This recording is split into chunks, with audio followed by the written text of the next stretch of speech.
Si vous le voulez bien, nous allons parler ce soir d'un chapitre très particulier du droit canon.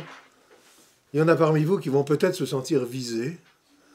Tant pis pour eux, je prends le risque. Nous allons parler des canonisations. Le quatrième livre de droit canon sur les 5, c'est le traité des procès. Et parmi ces procès, il y a des procès pénaux, il y a des procès pour la validité des sacrements, et il y a les procès de canonisation, qui sont des procès extrêmement sévères, extrêmement rigoureux, extrêmement méticuleux. On se demande comment on arrive à être canonisé. Et on voit pourquoi tout au long de l'histoire de l'Église, les canonisations étaient rares, parce que ce sont des procès qui demandent beaucoup de réunions, beaucoup de plaidoiries, beaucoup d'examens, beaucoup de recherches. Et il est très difficile d'être canonisé, c'est plus facile d'être saint que d'être canonisé. Et voilà pourquoi il y a plus de saints, Dieu merci, que de gens qui sont canonisés. Donc la canonisation, elle est un acte pontifical. Elle est un acte solennel par lequel le souverain pontife déclare avec toute son autorité que tel serviteur de Dieu est dans la gloire du ciel, qu'il a pratiqué les vertus chrétiennes de façon héroïque, et donc qu'il est digne qu'on lui rende un culte, qu'on le prenne comme protecteur, qu'on le prenne comme modèle. C'est donc un acte extrêmement solennel donné par le souverain pontife qui a un objet double sur la gloire du ciel et sur l'héroïcité des vertus.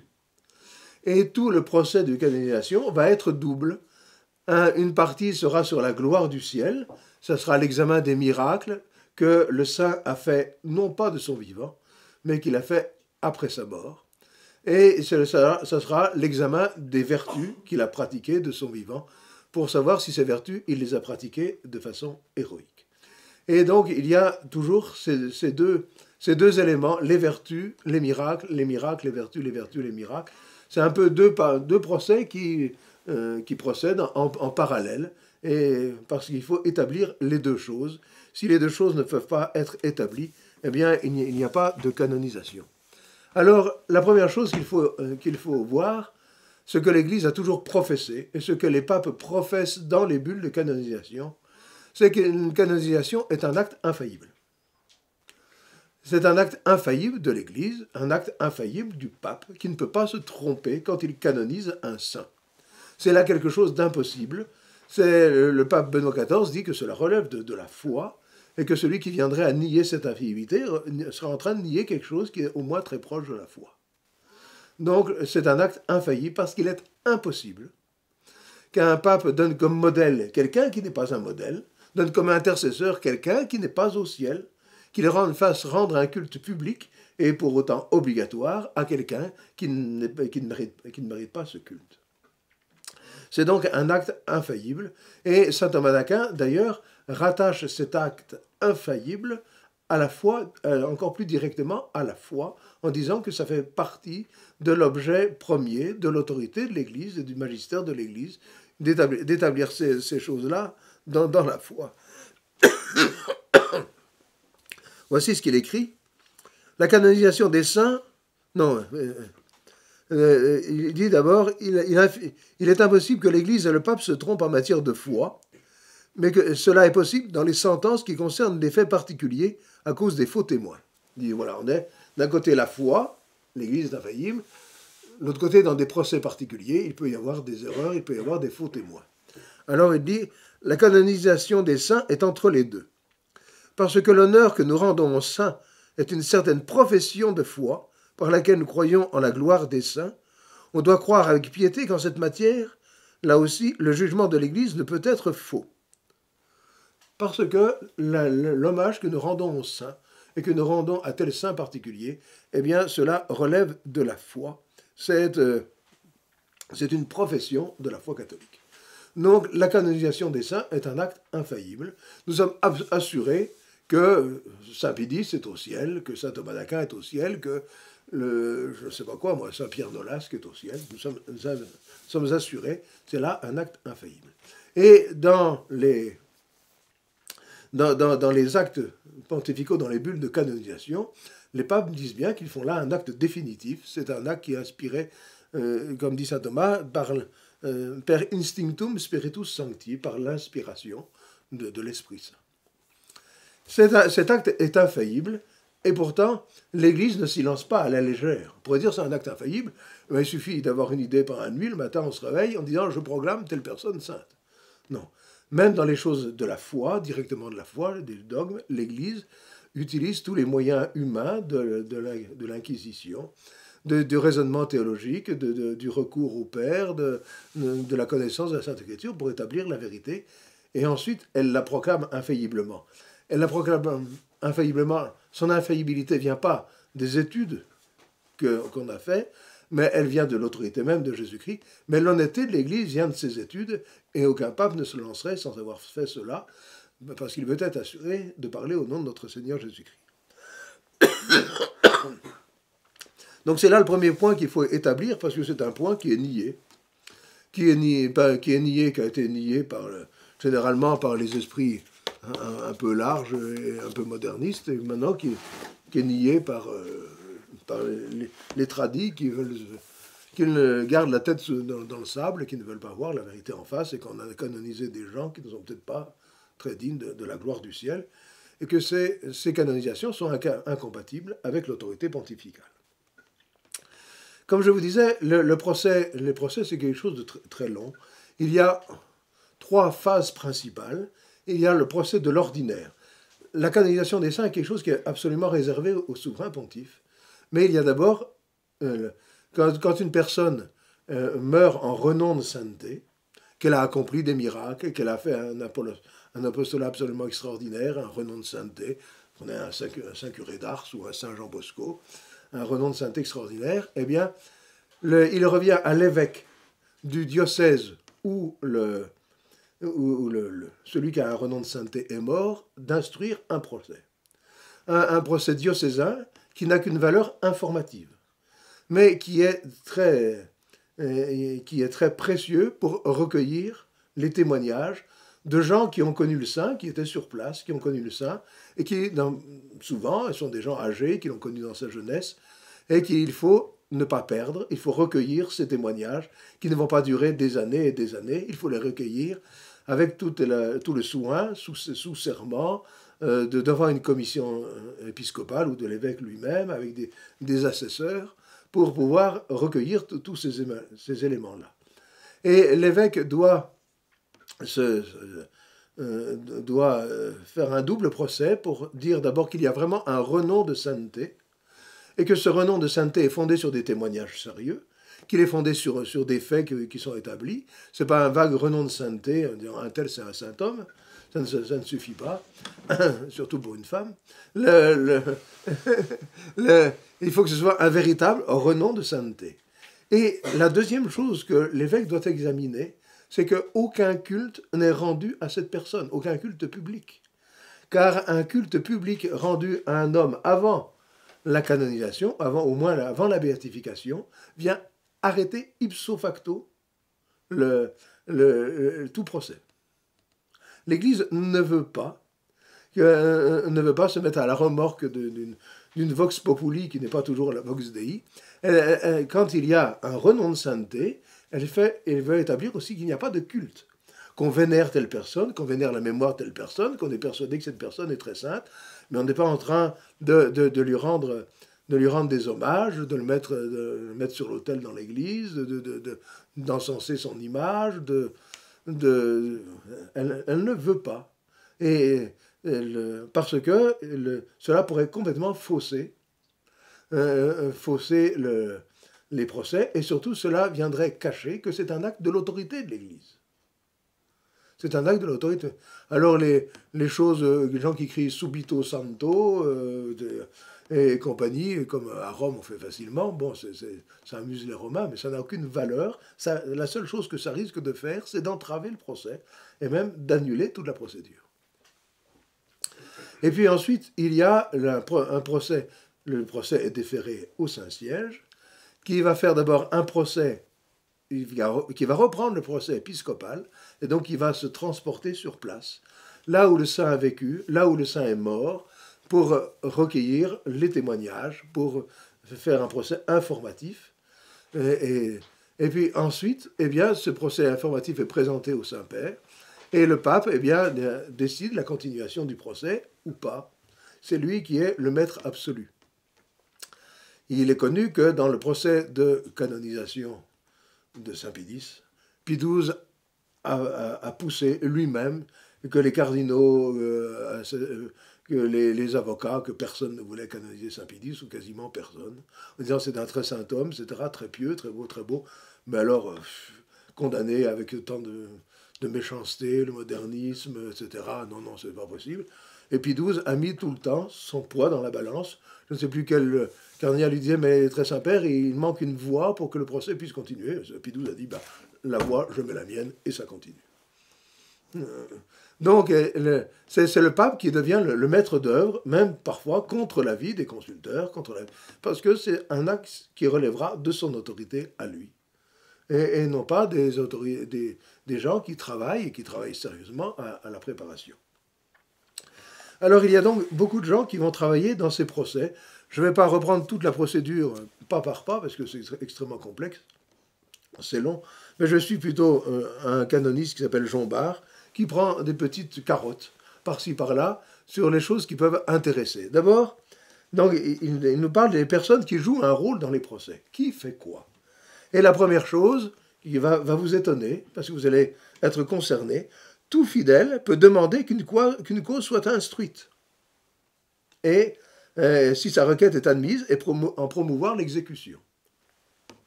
Vous pouvez dire, j'ai un grand-père qui était vraiment un véritable saint, etc. Tout le monde l'oubliait, mais c'était quand même un saint.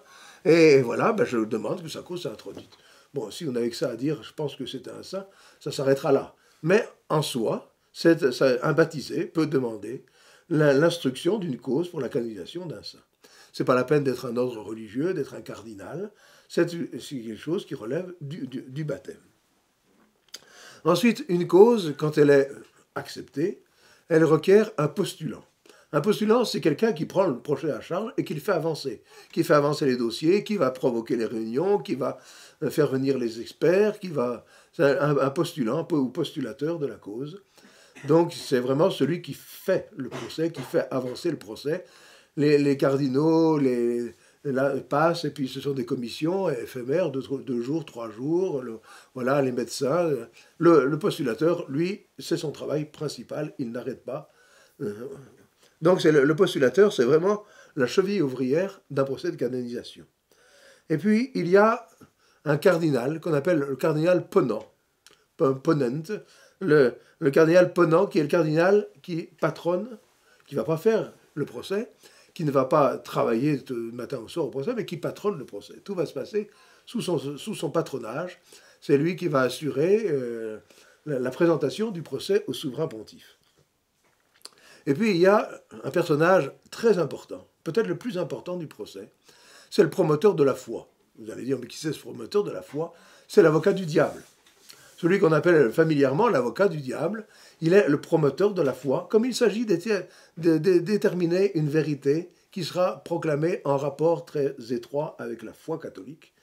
L'avocat du diable, celui qui va chercher la petite bête, celui qui va essayer de faire échouer le procès de canonisation par des moyens honnêtes, mais qui va essayer de faire échouer, celui-là, c'est parce qu'il veut assurer la pureté de la foi, qu'on n'introduise un rien qui soit contraire à la foi. Par exemple, il aura un très grand rôle dans l'examen des écrits, dans l'examen des écrits, en disant il faut absolument, et tout est examiné, tout recherché, qu'il n'y a rien contre la foi dans les écrits de ce serviteur de Dieu. Et puis ensuite, il y a bien les notaires et greffiers. Un notaire principal, un greffier principal, qui assurent le côté juridique, le côté authentique des pièces du procès. Mais réellement, l'avocat du diable, le promoteur de la foi, il est toujours présent. Comme le postulateur, il est un peu l'anti-postulateur de la cause. Il est toujours présent. Il faut que la foi, que la rigueur de la foi, que l'intégrité de la foi, que la certitude des choses soient représentées par un homme qui prend ça à cœur, qui peut être personnellement convaincu de la sainteté de la personne. Et on ne prend pas quelqu'un qui est rempli de haine pour celui qui va être canonisé. Pas du tout. On prend quelqu'un de juste et d'intègre, mais il faut absolument qu'il essaye de faire empêcher la canonisation. Et si, malgré cela, malgré tout son zèle, la canonisation est prononcée, alors il y aura une sécurité, il y aura que le procès a été bien fait. Si vous vous rappelez, c'est la même chose dans les procès matrimoniaux, où lorsqu'on doit examiner la validité d'un mariage, parce qu'il y a une raison d'en douter, ou l'Église entend deux parties, et il y a le défenseur du lien. Le défenseur du lien qui va défendre mordicus que le mariage est valide et qu'on ne peut pas mettre en doute un mariage qui a été régulièrement reçu et tout. C'est le défenseur du lien. Et si le mariage est reconnu nul, malgré tout le zèle du défenseur du lien, alors, eh bien, dans ces cas-là, on pourra dire, oui, vraiment, le procès a été sérieux. C'est pas une mascarade, il y a un défenseur du lien. C'est pour ça que les gens, mais je pense que nous l'avions dit, les gens qui disent, moi j'ai consulté un tel qui m'a dit que mon mariage était invalide, ça ne vaut rien, d'abord il n'y a aucune autorité dans la matière, et puis ensuite parce que l'Église entend non pas deux parties, mais trois parties. Parce qu'il y a présomption pour le lien. Eh bien, il y a présomption pour la non-sainteté d'une personne. Il y a présomption qu'il y a quelque part quelque chose qui l'empêche d'être canonisé. Donc voilà, les personnes qui vont intervenir, il y en a encore d'autres. À Rome, il y a des avocats, il y a des procureurs, il y a des gens qui sont spécialisés. Ce qui fait qu'un procès en canonisation coûte cher. Parce que les avocats, les postulateurs, les greffiers, ce sont des gens qui mangent, des gens qui vivent, et qu'un procès de canonisation coûte cher parce que ce sont des longs travaux, des longues sessions, et qu'il faut bien que quelqu'un paie. Alors quand les gens en odeur de sainteté sont des membres d'un ordre religieux, généralement les ordres religieux ont des moyens, comme ils sont étendus, ils ont des moyens, alors ça avance plus vite que d'autres causes, où il y a personne pour... c'est humain, mais il y a un côté humain dans les procès de canonisation. Alors, si vous voulez assurer le vôtre, mettez un pécule de côté, en mettant dans la succession pour mon procès de canonisation. Mais ça a coûté cher. Hein. Ouais. Et puis, il y a ensuite une commission historique, c'est Pie XI qui l'avait créée, une commission historique pour étudier beaucoup de choses dans le contexte historique. Et pour ne pas faire d'anachronisme, pour ne pas reprocher à tel saint telle opinion théologique, par exemple, qui était courante à telle époque, ou que sais-je encore. Et donc, il y a une commission historique qui fonctionne afin que le procès soit un procès juste. C'est toujours une question de justice et de vérité. Et puis, il y a dans les procès ordinaires une commission, en plus de trois historiens,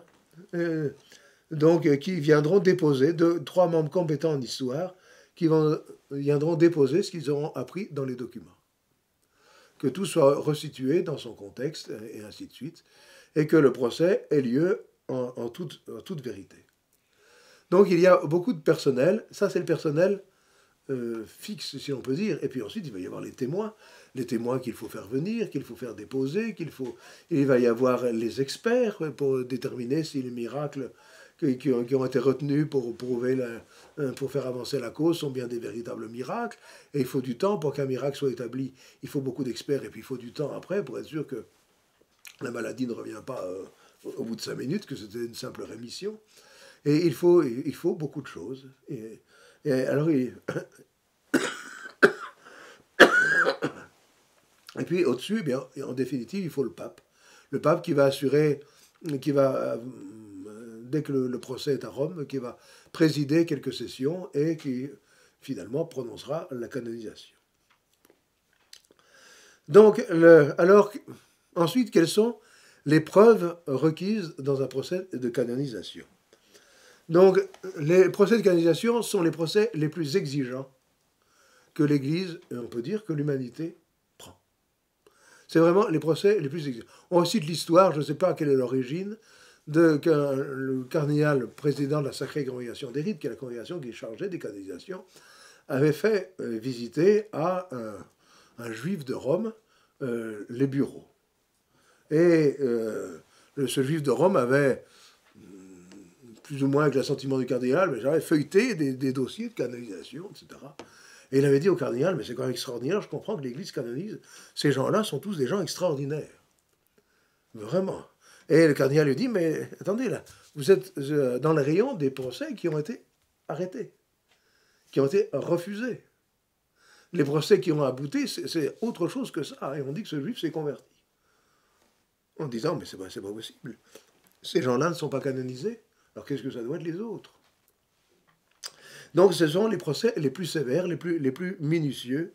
Et donc l'épreuve doit être, comme il a dit le droit canon, omnino plene, absolument pleine, absolument entière, sans faille, sans doute possible. Et elles doivent être tirées des témoignages et des documents. Et les témoignages doivent être des témoignages authentiques. Au moins 4 témoins sont nécessaires pour prouver l'absence de culte public. Puisqu'on a vu qu'il y avait il faut un décret de non-culte, il faut au moins 4 témoins suffisamment divers pour dire oui, il n'y a pas de culte public. Il faut 8 témoins pour établir la renommée des vertus, du martyr et des miracles. Alors, il y a aussi une obligation canonique, le canon 2023, fait une obligation à tous les fidèles. S'ils ont une objection à la canonisation d'un saint qui est en cours, dont le procès est instruit, que ce soit chez le procès de l'ordinaire ou le procès à Rome, ils ont le devoir très grave de faire connaître. Vous dites, vous les canonisez un tel, mais moi, je peux vous dire qu'il menait une double vie. Bon, ça pourrait être vrai, mais bon, il n'y aura pas de renommée de sainteté, mais bon, il menait une double vie, et j'en ai des preuves, eh bien, c'est un devoir de les présenter. De même que, quand il y a publication des bancs de mariage, c'est la personne qui a une objection, non pas au bonheur du mariage, on dit ils ne sont pas faits l'un pour l'autre, non, mais qui sait qu'il y a un empêchement de mariage, une parenté cachée, par exemple, que sais-je, et il a le devoir grave de le faire connaître pour que le mariage ne soit pas, qu'il y ait enquête et que le mariage ne soit pas conclu. Donc, tout fidèle doit le faire. Voilà. C'est ce qui est contre l'héroïcité des vertus, ou bien contre les miracles qui ont été retenus, en disant non, je peux vous dire, ce miracle est un faux miracle. Ensuite, il y a le promoteur de la foi, donc notre avocat du diable, doit convoquer avant tout comme témoins tous ceux qui ont eu avec le serviteur de Dieu des relations de familiarité ou d'amitié. On dit il n'y a pas de grand homme pour son domestique. Quelqu'un, quand on vit dans la même maison que quelqu'un, on voit vite ses défauts, on voit etc. Bon, il n'y a pas de grand homme pour son domestique. Il n'y a que les saints où les premiers à proclamer leur sainteté, c'était leurs domestiques, c'était les gens qui vivaient avec eux, en voyant une vertu incroyable, même dans 24 heures sur 24, dans les plus petites choses, même si personne ne voit, que de fois, il y a des saints qui ont été victimes de domestiques qui étaient indiscrets. Dans la vie de saint François de Sales, on lit qu'un domestique avait regardé par le trou de la serrure, et qu'il avait remarqué, il avait vu comme ça que saint François de Sales dormait par terre et que tous les matins il défaisait son lit. Parce que c'était le train d'un évêque, il y avait des gens qui venaient faire son lit, alors il défaisait son lit pour qu'on pense qu'il avait dormi dedans, mais lui il dormait par terre et c'est un domestique à regarder par le trou de la serrure.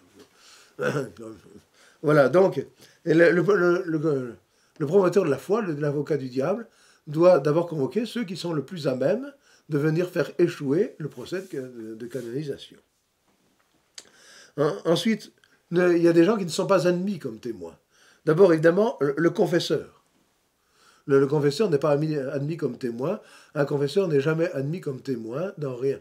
Dans un séminaire, si on veut examiner le cas d'un séminariste turbulent, faut-il le garder, faut-il le renvoyer, etc., le confesseur n'est pas admis. Dans le conseil, il n'est pas admis. Dans un procès de canonisation, il n'est pas admis non plus. Ensuite, le postulateur, l'avocat ou le procureur ne sont pas admis comme témoins. S'ils acceptent d'être postulateurs ou d'être avocats pour faire avancer la cause, leur témoignage ne sera pas reçu. Parce qu'on pourrait soupçonner que ce témoignage est intéressé, qu'il est orienté, ou que sais-je encore. Et quiconque a été juge pendant une partie de la cause, non plus, ne peut pas être témoin. Les témoins doivent être des gens extérieurs au procès, donc, des gens qui peuvent apporter le fait que leur témoignage est désintéressé, qu'il est extérieur, qu'ils n'ont aucun intérêt dans le procès, qu'ils n'ont pas. Un juge du procès pourrait ne pas vouloir se dédire, que sais-je encore, là, ça doit être extérieur. Les médecins qui ont soigné un miraculé sont à convoquer comme témoins, ça va de soi. Donc c'est ceux qui ont, pour montrer que la maladie est une maladie qui était depuis de longues années, qui était, voilà, ou que c'était... Et puis ensuite que la guérison a été stable et complète et inexplicable, on convoque tous les médecins qui ont pu en connaître. Et les témoins sont des gens qu'il faut questionner, ils doivent ils doivent justifier leurs affirmations. C'est pas simplement un témoin qui dit je pense qu'il était un saint, ou bien j'ai toujours pensé qu'il était un saint. Non, monsieur, donnez-nous des exemples que vous avez vus, d'héroïcité, des vertus. Voilà, ne nous donnez pas votre impression, mais dites-nous des choses que vous avez vues. D'un tel jour, eh bien, il a fait telle chose. Voilà. S'il s'agit d'un religieux, au moins la moitié des témoins doit être étrangère à sa famille religieuse. L'Église craint que l'esprit de corps, que l'orgueil collectif de toute communauté prenne le dessus. Vous savez, on dit toujours qu'un franciscain vous dira, et il le dit sincèrement, je suis le dernier des hommes, je ne suis qu'un pauvre pécheur, je suis un rebut de l'humanité. Voilà, mais notre ordre, il est le premier, etc. Absolument extraordinaire. Et voilà. Alors, il faut au moins que la moitié des témoins soient extérieurs à l'ordre religieux. On devrait obliger un jésuite à être témoin pour des dominicains, et un dominicain pour les franciscains, et franciscains pour les jésuites. Mais voilà, il faut toujours établir l'objectivité des témoignages. Quand des experts sont nécessaires, on en prend au moins 2, et ils présentent isolément, indépendamment, leurs expertises. Toujours pour, voilà. Et il n'y a pas... Un expert ne suffit pas. Dans les procès civils, une partie peut présenter un contre-expert, alors on fait appel à un troisième. Là, il faut toujours 2 experts d'office. Ensuite, il faut apporter des documents. L'Église juge sur pièce. Les documents sont dans des procès, qui font l'objet du procès de l'évêque, et puis du premier procès apostolique, et puis du deuxième procès apostolique, sont ensuite mis sous scellé, etc. Et puis les scellés doivent être reconnus à l'arrivée, rouverts solennellement en présence du cardinal. C'est extrêmement minutieux, tout le temps, à chacune des étapes, mais pour éviter tout doute qui pourrait arriver. Alors, d'abord, les éloges funèbres ne prouvent rien, dit le droit canon. C'est pas parce que quand telle personne est morte, on a fait un magnifique éloge funèbre, on l'a fait vibrer l'assemblée tout entière en citant des faits extraordinaires, etc. C'est peut-être très beau, c'est peut-être très vrai d'ailleurs, mais ça ne prouve rien. On ne peut pas dire 50 ans après, parce que souvent les procès sont bien longtemps après, mais regardez dans l'éloge funèbre, déjà le procès de canonisation est tout entier contenu là-dedans. Mais non, ce n'est pas un procès, c'est un éloge funèbre. Ensuite, ceux qui allèguent des documents doivent en montrer l'origine et l'authenticité. Il ne suffit pas de dire « Ah oui, mais j'ai eu entre les mains un document qui disait que, mais voilà, je l'ai égaré, monsieur. » Si vous ne présentez pas ce document ou une copie authentifiée par une autorité compétente, eh bien, votre témoignage ne vaudra rien. Parce que tout le monde peut avoir des lubies, tout le monde peut faire des cauchemars ou des rêves et ensuite croire que c'est plus ou moins vrai. Il paraît que ça empire avec l'âge. Il s'agit de présenter des documents. Et puis, quand des documents ne peuvent être transportés, il faut envoyer une copie authentiquée ou une photographie. Bon, maintenant, avec Photoshop, il faut se méfier. Mais voilà. Mais des documents authentiqués par des gens compétents. Tout ce qu'on fait dans tous les procès, mais là, avec un coefficient très grand, parce qu'il s'agit de la foi. Et il s'agit de la foi. Alors, ensuite, il y a 2 sortes de procès de canonisation. Et c'est Il y a la canonisation ordinaire, si l'on peut dire, donc, ou canonisation formelle. C'est celle du procès de canonisation qui aboutit à une canonisation, proclamation solennelle, le souverain pontife avec les flabelli qui lui font de l'air, qui programment, voilà, bon. Canonisation de Saint-Pie X en 1954 à Rome, par exemple, ou bien du Saint-Curé d'Ars de Sainte-Thérèse de Lisieux en 25. Bon, ça, c'est la canonisation formelle. Mais il y a beaucoup de saints qui n'ont jamais eu de procès de canonisation. D'abord, tous les saints de l'Église antique, il n'y a pas de procès de canonisation de la Sainte Vierge, ni de Saint-Pierre, ni de Saint-Paul. Donc, mais l'Église a toujours eu un culte public universel pour eux. C'est une canonisation. Et puis, il y a la canonisation, donc, on dit équipolante. Une canonisation quand l'Église a autorisé, d'une façon immémoriale, le culte particulier de telle personne, et elle se met à autoriser le culte solennel. Et il y a beaucoup de saints dont on pourrait penser qu'ils ont eu un procès de canonisation et qui n'ont été canonisés que par canonisation équipolante, et souvent bien après. On donne des exemples, par exemple, Saint Venceslas, le duc de Bohême, donc un martyr, est mort en 929. Et sa canonisation équipolante par reconnaissance publique du culte n'a été achevée que 800 ans après. Son office a été étendu à l'Église entière par Clément X en 1670. Et il a été imposé des préceptos, et c'est ça qui fait la canonisation équipolante. Il y a un précepte de l'Église de rendre un culte à telle personne dont le culte est déjà immémorial, par Benoît XIII, donc en 1729.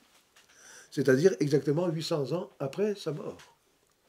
Et il y en a beaucoup. Saint Romuald, Romuald est célèbre parce qu'il a fondé les Calmaldules et qu'il est mort à 120 ans.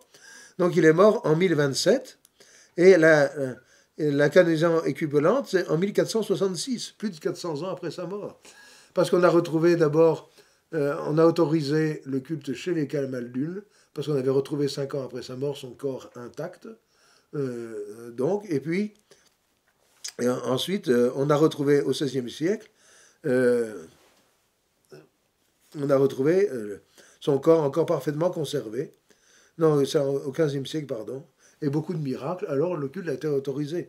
Vous avez Saint-Étienne de Hongrie, n'a jamais été canonisé par un procès.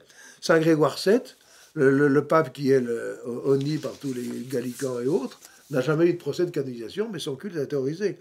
Sainte Marguerite d'Écosse, Saint Bruno, le fondateur des Chartreux, Saint Norbert, Saint Jean de Matha, Saint Félix de Valois, Saint Raymond Nonat, Saint Pierre Nolasque, Sainte Gertrude, n'ont jamais eu de procès de canonisation. Mais ils ont eu une autorisation de culte public et pas simplement une autorisation, une obligation de culte public.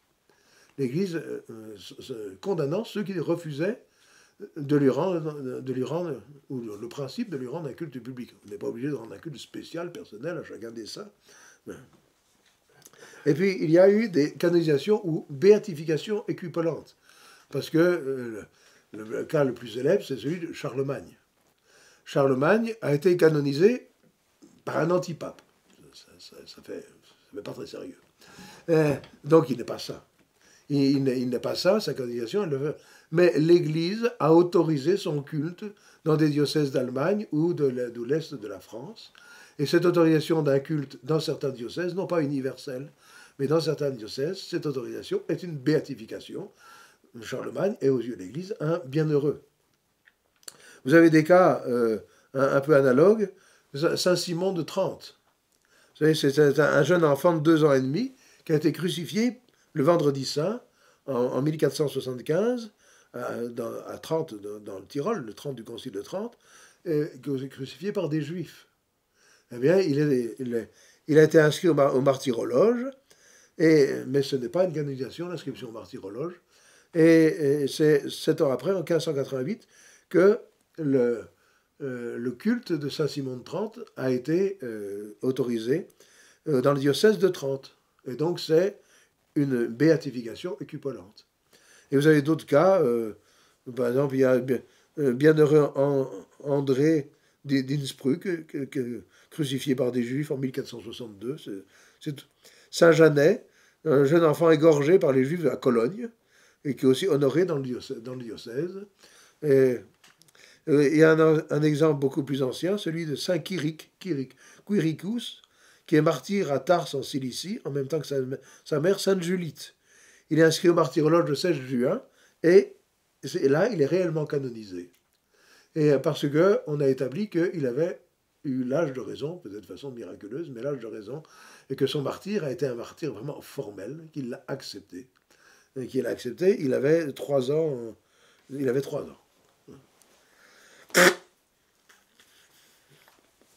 Donc, tout cela, ce sont des béatifications et des canonisations équivalentes, donc, dont le droit de l'Église traite, parce que de très nombreux saints ont été ainsi canonisés, qui ont un culte au calendrier universel. Mais de nos jours, c'est plutôt maintenant des procès, et des procès dans lesquels il y a des étapes très importantes. Il y a donc, nous l'avons vu, le décret de non-culte. Il y a le décret de l'héroïcité des vertus. Il y a l'examen des écrits. L'examen des écrits, on va tout examiner. Les livres qu'il aurait publiés, les sermons qui auraient été notés, les correspondances, même toutes privées, les bouts de papier qu'il aurait laissés pour donner son avis, etc., pour dire rendez-vous à 14 heures. Tout est examiné.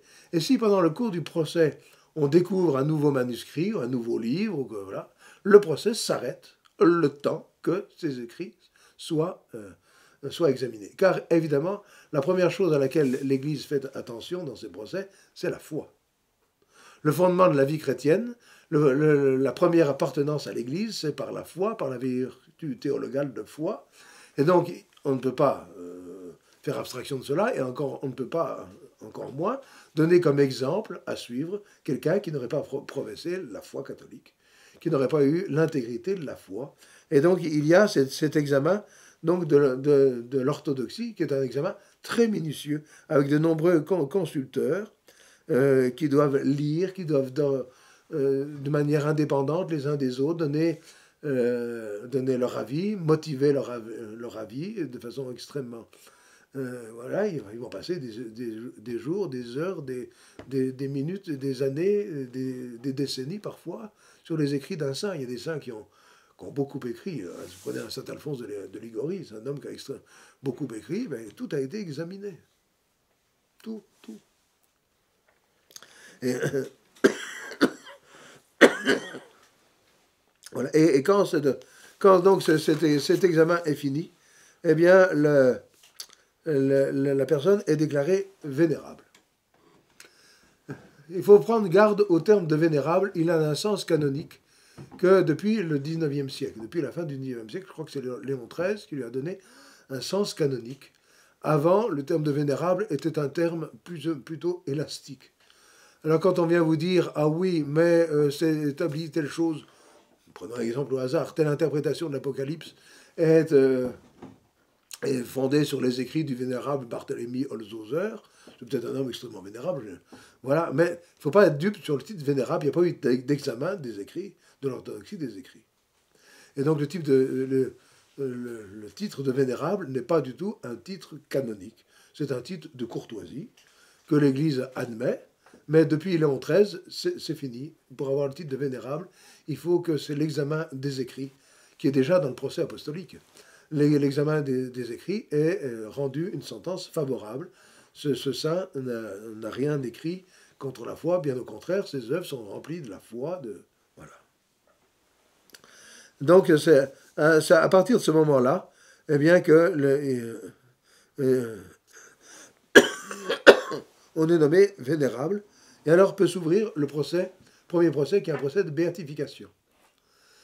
Le procès de béatification, la béatification est un premier procès nécessaire pour la canonisation. C'est un procès très minutieux, et beaucoup de conclusions de la béatification ne seront pas réexaminées pour la canonisation, mais on va pas tout refaire, que les procès pour l'héroïcité des vertus seront retenus comme tels, hein, et s'il n'y a pas d'éléments nouveaux, on ne va pas les refaire entièrement. Mais la béatification est en soi l'autorisation d'un culte particulier. La canonisation est l'autorisation d'un culte universel. la béatification d'un culte particulier, dans tel diocèse, dans tel ordre religieux, dans telle province, dans tel pays, un culte particulier, la béatification n'est pas un jugement infaillible. Il serait téméraire de dire que tel bienheureux n'est pas vraiment bienheureux, mais ce n'est pas un jugement infaillible puisque l'Église reprend le procès. Après, on le recommence, on se sert des pièces des procès antérieurs, évidemment, mais on recommence le procès à zéro. Alors si c'était infaillible, il serait non seulement illogique, mais il serait sacrilège quasiment de recommencer à zéro un procès infaillible.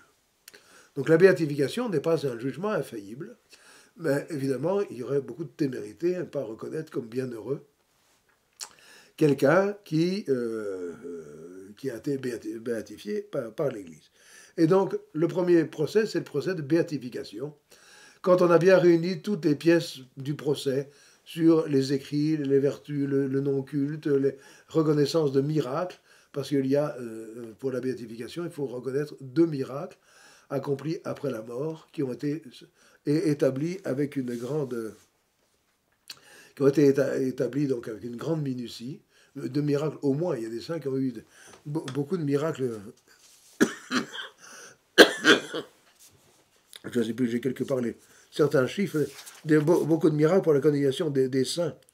Voilà. Mais, donc au moins 2 miracles.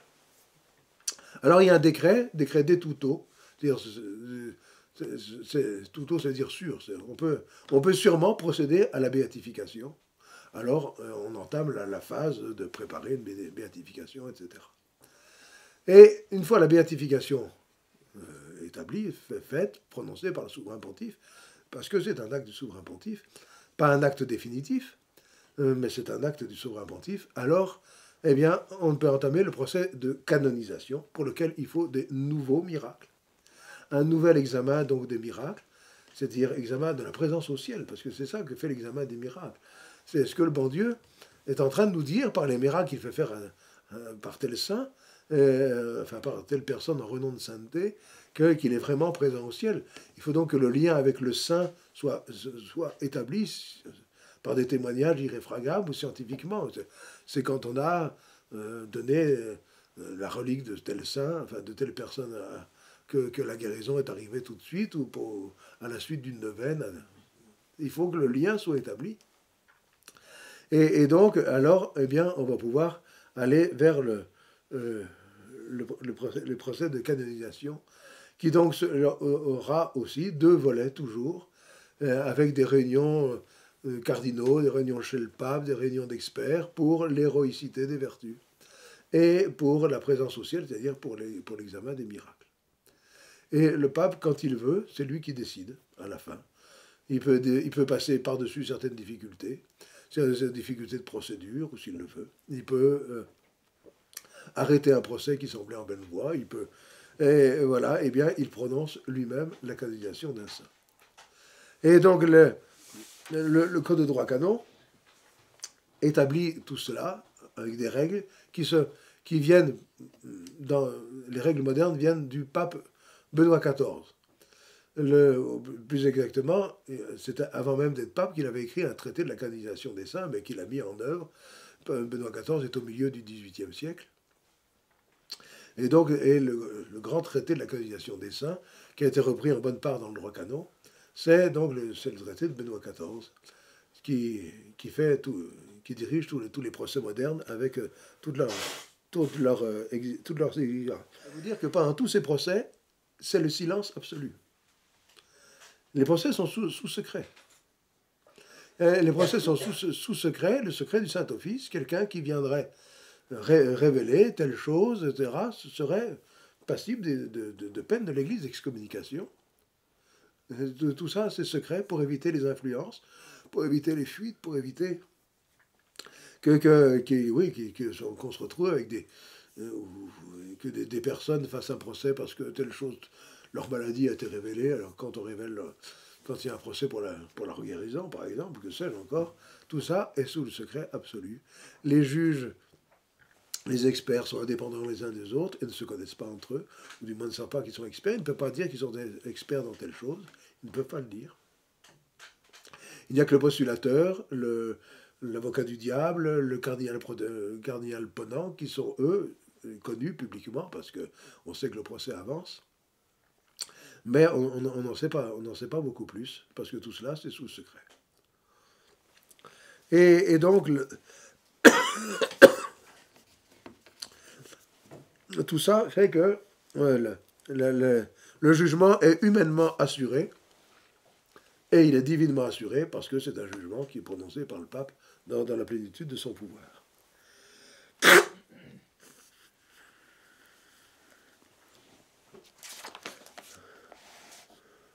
Alors bon, c'est vraiment... pour résumer, les procès apostoliques ici vont dire... Donc les procès apostoliques sont instruits dans les diocèses par délégation du Saint-Siège et terminés à Rome. C'est le pape qui a pris les affaires en main. Il y a le procès de l'évêque, procès apostolique, qui commence dans les diocèses, là où les uns ont vécu, et qui se termine à Rome. Donc, il y a d'abord l'instruction des procès apostoliques, il y en a deux, sur la renommée de sainteté, sur les vertus et les miracles, ou le martyre et ses causes. Mais on peut être dispensé du premier, sur la renommée de sainteté, parce que c'est elle qui lance les procès, mais une fois qu'elle a été établie une première fois que l'évêque a ouvert une cause, eh bien, on peut s'en dispenser si on sait que la renommée continue. Il se pourrait qu'une renommée de sainteté cesse d'un coup. Voilà. Mais si elle continue. Ensuite, il y a des lettres rémissoriales qui sont envoyées à 5 juges. Et pour les miracles, il faut en plus un expert. Le promoteur général de la foi désigne des sous-promoteurs pour le remplacer. Ils reçoivent des interrogatoires sur les questions à poser aux témoins. Pour la validité d'une session, il suffit de 3 juges avec un sous-promoteur de la foi et un greffier. Le procès doit être achevé dans les 2 ans. Pour que avant d'y mettre fin, le tribunal fait la reconnaissance juridique des restes du serviteur de Dieu. Ça, c'est un point important des procès. Quand on peut faire les gens qui sont morts naturelle, on fait la reconnaissance des restes. Pour être bien sûr que ils sont morts quand on les a vus mourir. Et il faut une mort avec témoin. Il y a un procès, c'est les procès en Italie, je ne sais plus le nom, d'un très saint homme, qui a été arrêté quand on a fait la reconnaissance des restes, parce qu'on a trouvé le cercueil griffé à l'intérieur. Mais apparemment, cette personne a été enterrée un peu hâtivement, comme on le fait dans les pays chauds, et que l'avocat du diable a dit stop. Personne ne l'a vu mourir, cet homme-là. On ne sait pas dans quelle disposition il est mort. On peut penser que c'était un homme très saint homme, qu'il est mort tout à fait saintement, mais le procès s'est arrêté ipso facto. Il n'est pas mort de façon visible, de façon qu'on puisse dire qu'il est mort saintement, il est mort dans la paix du bon Dieu, acceptant la mort et tout. Et donc il y a une reconnaissance des restes, et ce qui est pas du tout pour retrouver des corps intacts, ça arrive parfois, mais la reconnaissance du corps de Sainte Thérèse Enfant Jésus, elle avait subi l'injure des cadavres habituels, on n'a rien retrouvé de particulier. C'est pas une question de sainteté, c'est une question que le bon Dieu peut manifester comme cela. Sainte Germaine Cousin, on a eu une idée qu'elle avait pu être sainte parce qu'on a retrouvé ses restes intacts. 20 ans après sa mort, si mes souvenirs sont bons, alors que les gens disent, ben oui, finalement, c'est une pieuse fille, c'est une très sainte, etc. Et qu'on a remonté le temps pour faire un procès. Donc il y a la reconnaissance donc, juridique des corps. Voilà, et puis tout ça est envoyé à la congrégation des rites. Et il y a un jugement sur la validité des procès apostoliques. Donc une assemblée de 5 cardinaux qui jugent la validité de ces procès. Puis il y a un jugement de l'héroïcité des vertus ou sur le martyre. Voilà, là il y a des congrégations 2 fois par an et en présence du pape, ce qui fait dire aux auteurs que les canonisations ne peuvent être que très rares. Parce que ces congrégations avec le pape présent, c'était 3 fois par an. Avant, ça avait même été réduit à 2 fois par an. On n'a pas le temps d'examiner beaucoup de causes, et voilà pourquoi il y a peu de canonisation. Quand, après Vatican II, on s'est mis à canoniser à tour de bras, on dit, c'est pas possible. C'est matériellement impossible que ce soit sérieux. Voilà, même le pape Pie XII est un pape qui a relativement beaucoup canonisé, mais c'est 1 ou 2 par an. Sur un pontificat de 20 ans, ça fait une quarantaine, ça fait beaucoup. Mais on ne peut pas, matériellement, on ne peut pas. On n'a pas assez de juges, on n'a pas assez de sessions, on n'a pas assez de... Ce n'est pas possible. Et puis, à partir du moment où on canonise tout le monde, c'est quand on ne canonise personne. Voilà, donc ensuite il y a jugement sur l'héroïcité des vertus, ou sur le martyr, jugement sur les miracles. Donc, pour les martyrs, le pape peut dispenser des miracles. Les martyrs ont des privilèges. On peut canoniser les martyrs en groupe. Les martyrs de Sébastien, les martyrs de Gorkoum, on peut les canoniser en groupe et ils sont dispensés des miracles. Tandis que les gens ordinaires qui ne sont pas martyrs doivent avoir des procès individuels. Le procès des parents de Sainte Thérèse d'Enfant Jésus a été ouvert sous Pie XII, mais c'était 2 procès différents. D'abord parce qu'ils ne sont pas morts dans le même diocèse. Alors, il y avait déjà le procès diocésain qui était différent, et ensuite ils n'étaient pas martyrs, et donc ce sont 2 procès différents qui doivent aboutir de façon différente et indépendamment l'un de l'autre. Donc, pour une béatification, il faut 2 miracles, ou 3 ou 4, suivant les diverses catégories de témoins, oculaires ou non. S'il y a des témoins directs oculaires, on se contentera de 2 miracles. Mais si ce sont des témoins qui ont entendu qu'il y a une guérison miraculeuse, etc., ils sont des témoins donc de seconde main, alors on va être beaucoup plus exigeant que les témoins directs. Donc, 2 experts à propos des guérisons merveilleuses diront si la guérison est réelle et si elle est inexplicable naturellement. Et puis les miracles sont discutés successivement par 3 congrégations, c'est-à-dire 3 réunions de cardinaux, experts, évêques, avocats, greffiers et le souverain pontife. Et puis, comme pour l'héroïcité des vertus, c'est toujours en parallèle. L'héroïcité des vertus et les miracles, parce que c'est toujours la double valence d'une canonisation. Et le saint est un modèle, et le saint est un intercesseur qui est dans le ciel. Et puis, quand les miracles ont été approuvés, on discute devant le souverain pontife la question « An tuto procedi possit ad beatificationem servidei », d'où le décret des tuto. Est-ce qu'on peut, en toute sûreté, en toute sécurité, procéder à la béatification? Et si la sentence est favorable, alors, eh bien, c'est au pape de décider. Et puis, la canonisation, on reprend cela.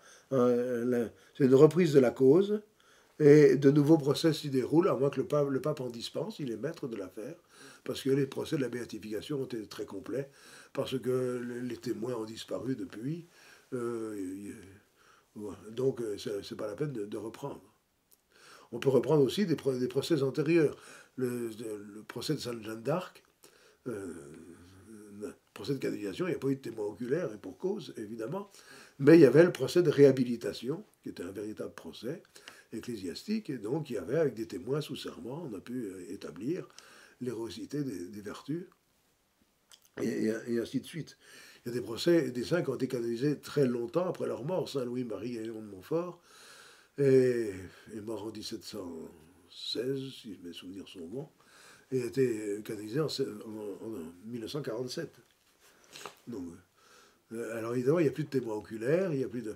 Mais c'est au pape de faire avancer les causes, en voyant que les fruits de sainteté, alors sont dans les siècles, c'est tout à fait différent, mais les fruits de sainteté sont dans les siècles. Et donc voilà, rapidement vu, parce que je vous assure que c'est vraiment très complexe, mais rapidement vu, tout ce que l'Église requiert pour une canonisation, et pourtant l'acte lui-même est indépendant de tous les préalables, parce que c'est un acte de l'autorité pontificale.